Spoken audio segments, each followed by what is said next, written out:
And I'm Kelly. And this is What You Should Read, the podcast where we should all over our books. And this is our last episode of the year, and I hope everyone had a great Christmas. And this is kind of a bonus episode where we are not going to do an intro. We're just going to jump right into talking about our goals for reading and podcasting for 2021. And I am so looking forward to next year. I cannot wait. Yes. Just a couple more days and we're almost there. Yes. We're so close. We deserve a good year. Oh, God, yes, we do. It is. It's going to be a good year. I can feel it. All of the problems of 2020 will magically stop at 12:01 a.m. January 1st. Well, 12:01 p.m. January 20th. So that's something. Oh, good point. Well, last week we did, our 2020 wrap up, and we talked about all the books we read and how many books we read. And I'm, so in awe of the two of you for having read over 100 books each. I don't think I've ever accomplished that. So I don't think that I will next year either. But I'm curious if you are setting specific goals for your reading lives next year. So Kelly, let's start with you. Do you have any specific goals in mind? Yes. I don't do number of books read because I feel like that's a really good way to get weird and obsessive, and I'm only going to read graphic novels, or I'm not going to read longer books, whatever. I don't want to do that, but I want to read all of my unread Book of the Month Club books. There's quite a few. I may or may not have multiple accounts. We don't need to discuss it. But I want to actually read them because they're all really good. I think of the ones that I have read, I've loved all of them except for one which I liked, which was the new Liane Moriarty. But everything else I've read from them has been really, really good. So I want to keep reading them, especially since, it's a service I pay for.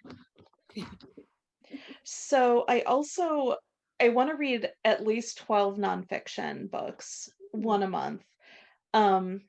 Most of the rest of mine are not specific, but I definitely want to read more nonfiction because I keep buying these nonfiction books that all sound amazing, and then I don't read them because that's a thing I do.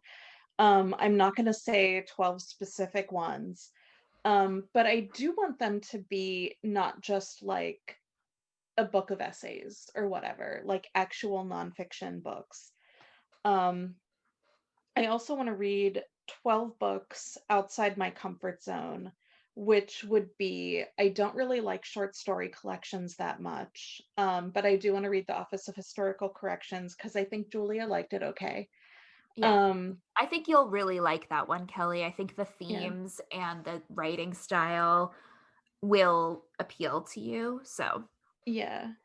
I don't really like short stories that much. Give me a novel, give me many pages to spend time with these characters. That's what I want.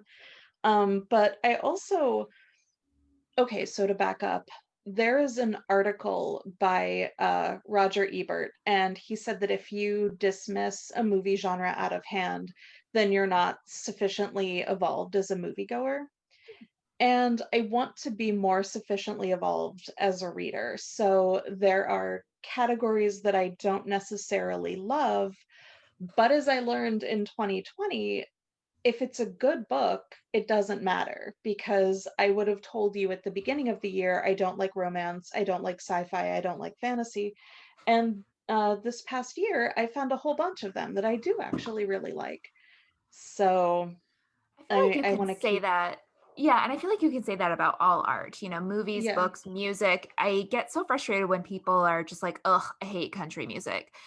Well, maybe you haven't heard all of it. There's some really good, content that's out there that's not played on the radio every day. And the same can be said for books. And, one sci-fi is not equal to all sci-fi. So Yeah. it's good to get out of your comfort zone, and maybe you'll still find, you know what, it's not my preferred genre. It's not what I'll reach for when I just want to read something I know I'll love, but at least you're giving something a shot, and who knows, you may find something new that you like.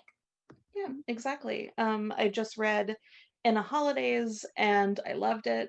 And So fortunately, cute. Christina Lauren is, they're super prolific, and I have a lot to catch up on because they have a whole bunch of other books. So Yeah. that's exciting. And the last goal I have for me personally is I want to read more diversely, but obviously I want to like not just more Black authors or people of color. I want to specifically do Asian and Indigenous and probably genderqueer and just off the binary.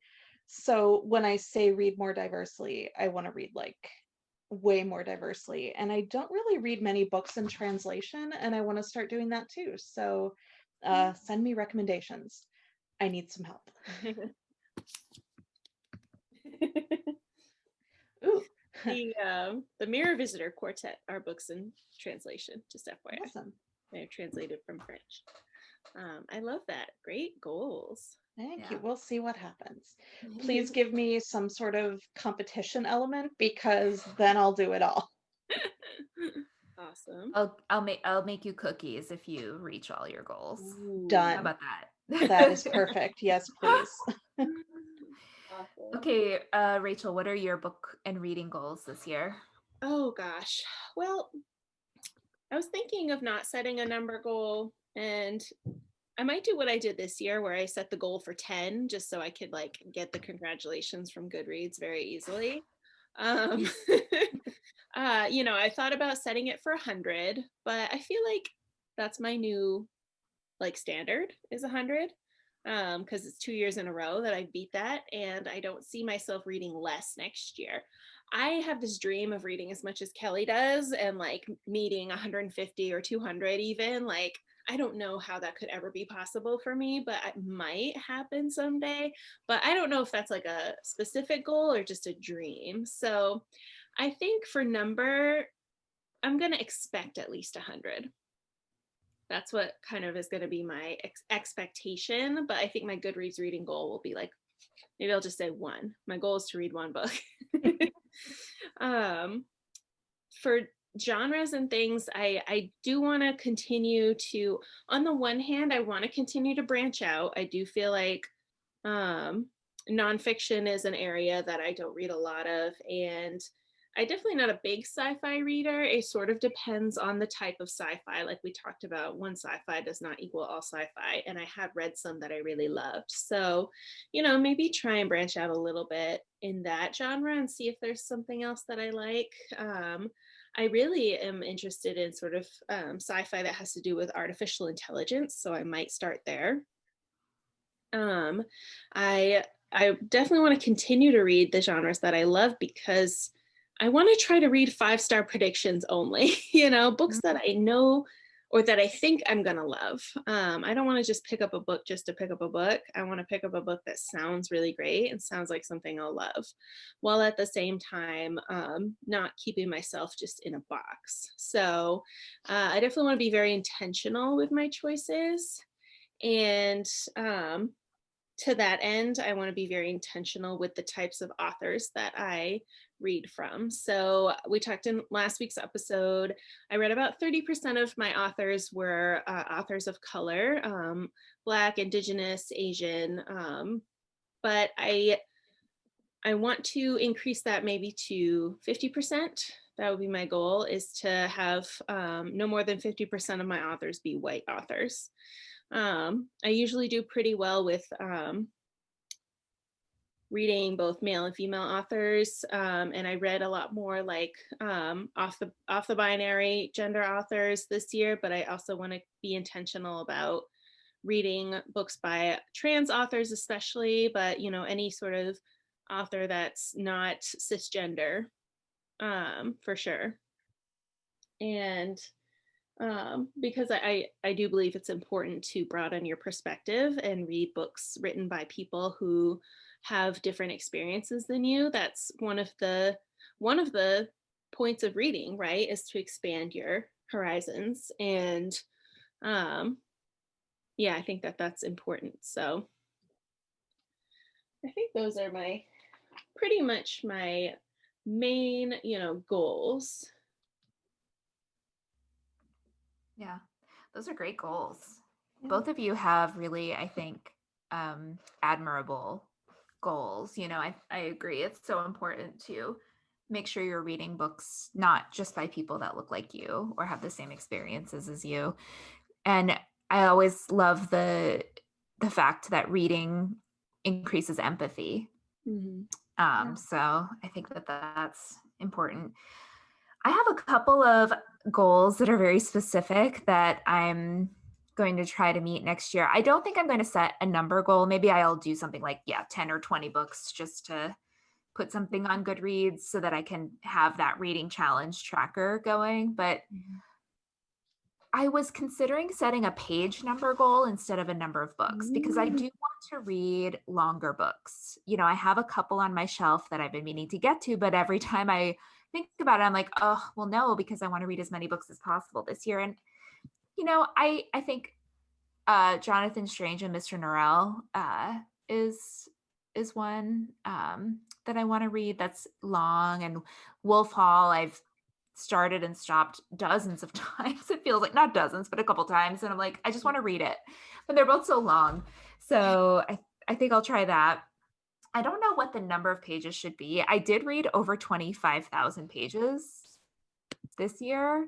So I Right. think if I just make that my goal, then, I'll be within, the range that I think I can make. I have a bunch of books that I brought home from my parents' house in Maine this summer that are books from my childhood. And I have two big bags and I need to sort them and shelve them somewhere. And I want to reread some of them this year. So I think this year I'm going to once a month pick one of those books and read it. And I'm really excited about that. Yay.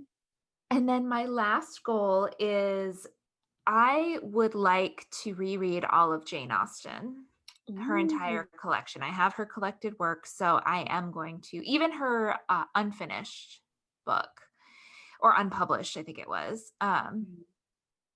And so, so I'm going to have my own little Jane Austen-a-thon at Nice. some point. I don't know when. That's so cool. I love that idea. Yeah. Well, one author who I meant to talk about in our 2020 wrap up, but I forgot, but a new favorite author for me is Sonali Dev. Mhm. And she's been writing those Jane Austen retellings. And then I also I just started Pride and Premeditation by Tirzah Price, which is I just got it on NetGalley. So it's a 2021 release. And it's so good so far. And it's another Pride and Prejudice retelling. We had a whole episode about that, but this one is it's a murder mystery. And Mr. Bennet is a barrister and Lizzie wants to be a barrister as well. So she takes on this case to prove herself and that she's a better barrister than Mr. Collins. Oh my God. I just started it last night because the book I am almost finished with was all the way downstairs. So I just picked up my Kindle and started reading it. I was like, oh, this is so good. So I want to reread all of her books so that when I go back to these retellings, it'll just be even more like exciting. Nice. Great idea. Yeah. So it doesn't sound like any of us are setting a specific number. Like that's not our primary goal, but will we be tracking in a specific way? Rachel, you have some thoughts about how you're going to be tracking your reading this year. Oh, yes. So I'm going to continue tracking on both Goodreads and Storygraph because I like how they are similar, but they have different, statistics that you can look at the end of the year, what kind of books you read and that kind of thing. I can't wait until Storygraph is out of beta and just available for everybody. And just because then I can kind of make that decision on if I want to choose one or the other. But I will keep on Goodreads because I do have a lot of friends on Goodreads that follow me. I also, for the first time this year, bought a planner / journal that is specifically for reading, from the Peanut Butter Taco on Etsy. Julia has the same one. If you're on YouTube, she's holding it up, called the Bookworm Life. And I want to use that planner to, not just for books, but also for the podcast. So I want to use it as my notes for the podcast. So I want to take notes on what I'm reading so that I can, adequately convey my thoughts on the podcast, because sometimes I feel like I get tongue-tied because I don't take enough notes before the episodes. And I'm like, what do I want to say about this book? It's good.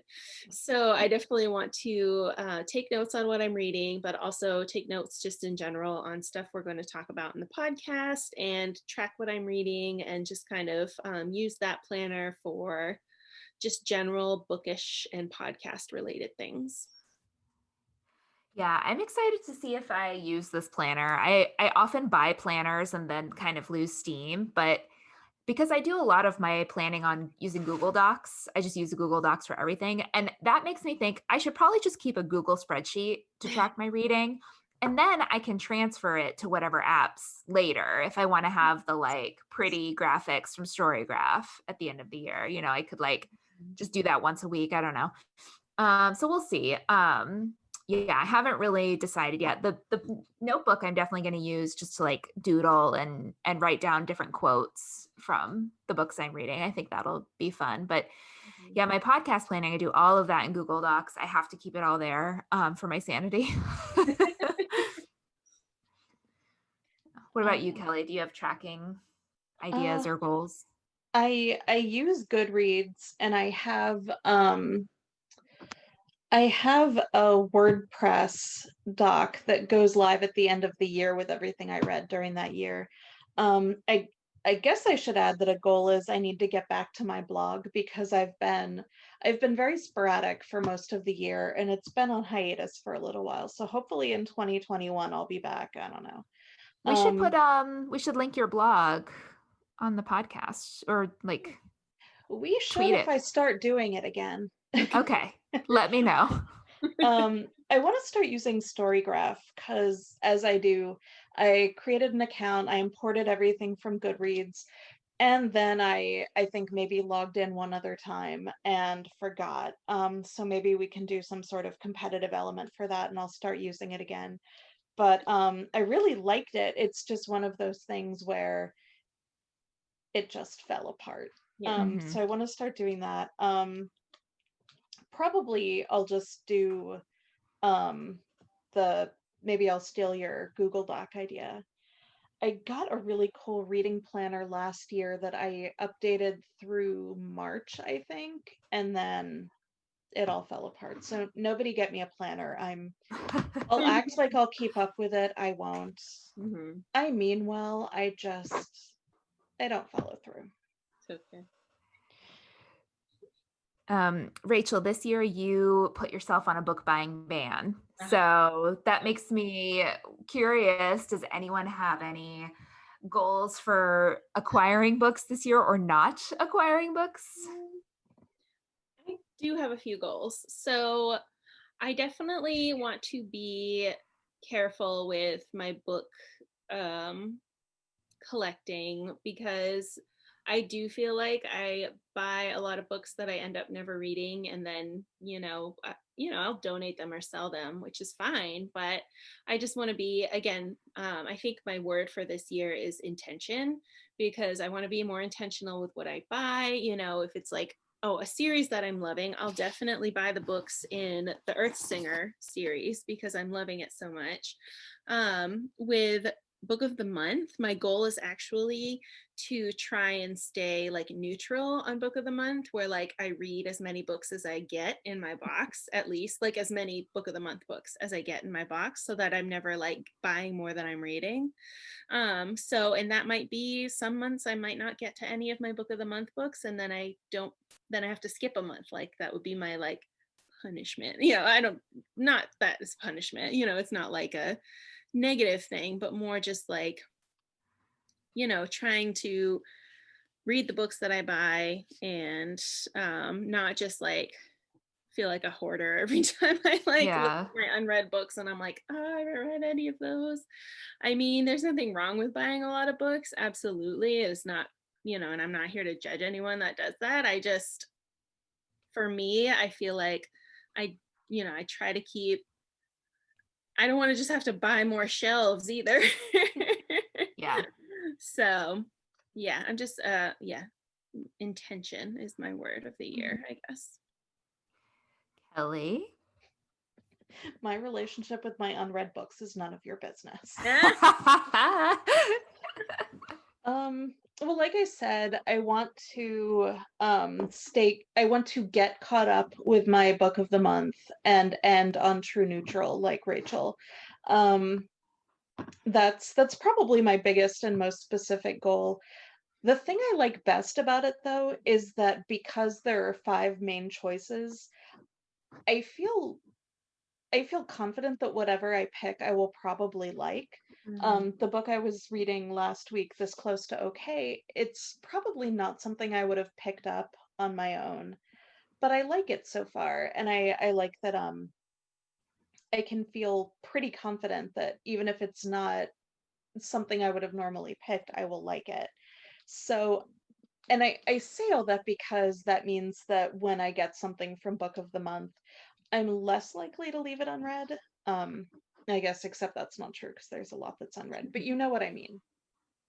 Right. And besides that, one of the things I want to be better at is I have a tendency to buy new releases for my Kindle as they come out and then not read them, which means that when they inevitably go on sale, sometimes even only a month or two later, I already have them, but I haven't read them. So instead of getting them for like $5 or less, I got them for 10 to 15. Mm-hmm. So I think I'm going to start a rule that I will almost certainly immediately break, but start a rule where if I don't think I'm going to start it within a week, I don't get it until it's on sale. Oh. We'll see. I mean, it sounds like a good game, but I'm probably lying. I don't have your discipline, Rachel. I mean, I do want to say too, obviously it's a privilege to be able to buy new books, but at the same time, it is also good to support publishing and support independent bookstores. Yeah. So, and I will continue to buy books in the new year, but I do want to also support my local library, which also supports authors and publishers, lest we forget. Libraries Right. purchase books from the publisher, and they continue to purchase. And the more that you request, the more copies they buy. Mm-hmm. So that's That's something to true. keep in mind too. And I have a great public library system here in Baltimore that I want to frequent as much as possible. And this year has been really hard for them. It takes a long time to get the books to readers. So I know they're working super hard, and I thank them for that. And I just want to support as much as I can. So I think, I would like to also try to read my book of the month selections in the month I get them. And maybe that'll, help me not get so many add-ons, although that will probably be something I can't help. Right. But, this month I've already read I got 3 books in December. I've already read one. I'm halfway through the other. So if I finish the other one this month, we're recording this episode a week in advance, so we'll see, but that'll feel really good. Like I bought the books and then I read them. Mm. I also just buying books can be therapeutic for me. Mhm. So I cannot wait until it is safe to just go browsing in a bookstore again. Yes. Yeah. Barnes and I know. Noble, I miss you. Yeah. Yeah. And even though some stores have been open like that, I haven't really done a lot of that. It's been pickup for me and delivery for groceries and pickup for books. So I just can't wait for that experience again. And I will be going to that 3 for 2 table at Barnes and Oh, Noble. yes. Oh yeah. And it's going to feel great. So yeah.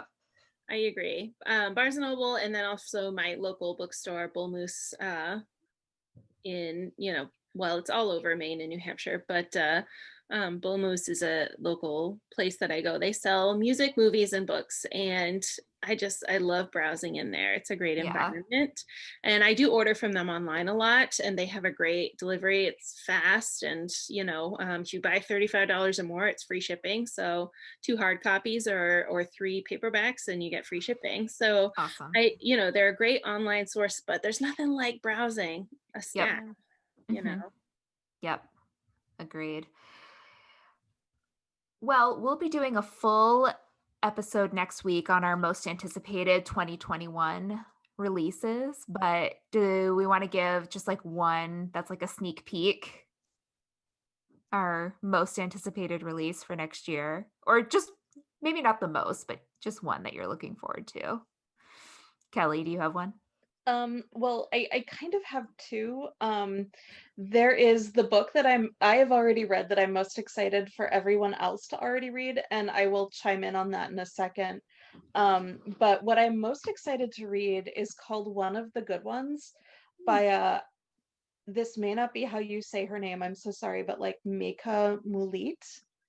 I will have it spelled in the show notes and a link to get it, but it's the idea that somehow, not even somehow, but that we put value on the lives of Black people murdered, sometimes by police, sometimes not, based on what we think their lives are like, which is why the coverage for George Floyd was different than the coverage for Elijah McClain or Breonna Taylor.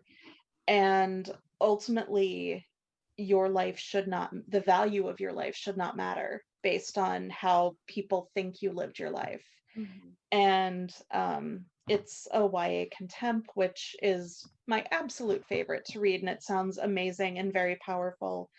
And it's out, I think, in early January, so we don't have to wait much longer Cool. to read it. I'm just double checking that, but Nice.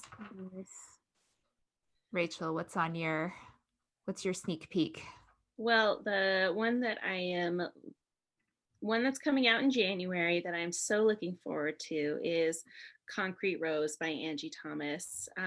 It's a prequel to The Hate U Give. It's about, Star's dad. And, the cover is so incredible. If you haven't seen it yet, it's all red. And his name's Marvin, right? Maverick, sorry. So it's all red, and Maverick's on the cover, and he's in a red t-shirt. And I just love how that blends in with the background. And then, it's just like a young Black man on the cover of this book. And I think that that's beautiful, and I can't wait to read it. I love Angie Thomas's books. I will read anything that she writes, and I'm so excited for it. Awesome. That is the one that I've already read. Thank you to Edelweiss and HarperCollins. I read it early, and I am also a huge fan of Angie Thomas. I loved The Hate U Give. I loved On the Come Up.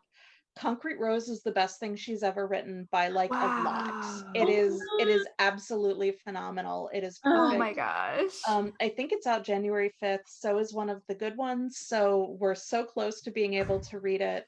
I wonder if it'll be a book of the month add-on, because they've had her other books. I sincerely hope so. Yeah. And I only have an e-galley of it, and if it is an add-on, I'm going to buy it from them. If it's not, I am definitely buying a physical copy of this book the very second I can. Yeah. Oh my god, it's seriously, I can't even talk about how good that book is. It is actual perfect. I can't wait for that one too. I love her. When we met her at ALA last year, that was such a great moment. Oh, I'm so jealous. I can't believe neither of you talked about this, so I'm so excited I get to, and I get to claim it. So this one, we have to wait a little bit longer, but it's Darling by Kay Ancrum. And it comes out, I think in June or July. Yeah, June by Imprint. Oh my gosh. It's a YA retelling of Peter Pan set in modern times. And basically in this retelling, Kay Ancrum reimagines Peter Pan and tells the story through the idea that Peter Pan is actually a serial killer, and the girls in the story, the Wendy, Tinkerbell, and Tiger Lily characters all bring him to justice. And when she told us that on the podcast, I just remember being like, I need that now. I'm so excited. And to hear her talk about it, the way she talks about Peter Pan, I was like, wow, I can't believe I never really put this together, just how kind of awful and toxic he is as a character when you think about it. A boy who doesn't want to grow up and is selfish and makes everyone else leave their family and who they love to play with him. Yeah. Oh, and I just cannot wait to read it and see what she does with it. So I can't wait. I am so excited. It reminds me of how they did it on Once Upon a Time, that ABC show. When they had the Peter Pan character on that show, he was also a villain, and it was great. And it sort of reminds me of the way they do in the sci-fi show, The Magicians, which is based on the book by Lev Grossman. They have a character that's sort of like that, where he's just like wants you to play with him and like basically kidnaps you, traps you, in order to, someone to entertain him. It's just, I can't wait. Psychopath. Yeah. Well, I love our reading goals for 2021. It's going to be a great year. Does anyone have any goals for our podcast for what you should read that we want to, any special episodes we want to do for the listeners, anything like that? Authors we want to have on? We have some that I don't want to spoil it. I want to leave it as a surprise, but we have some really exciting interviews already set up. Yeah. Just wait. Oh, you guys are gonna love it. Yep. Yeah. Wait. Well, I mean, obviously I have tons of dream authors that I'd want to get on this podcast. The big names, Jodi Picoult, Anne M. Martin. I would want any of them on this podcast. Can you imagine if we got like someone like Stephen King? I would not be sharing my video. Yeah, Kelly would be a ghost, so she would have to record from beyond the grave. Yeah. Oh my God. It would be one of those things where it's like my video wouldn't be there and you would just hear sort of squeaks and like random partial words. And then like you guys would have to translate and be like, she really liked Misery. Yeah. It might be her favorite. Yes. So, I mean, the sky's the limit for me. I feel like more confident now that the worst thing that could happen is someone would say no. So I think we just need to ask.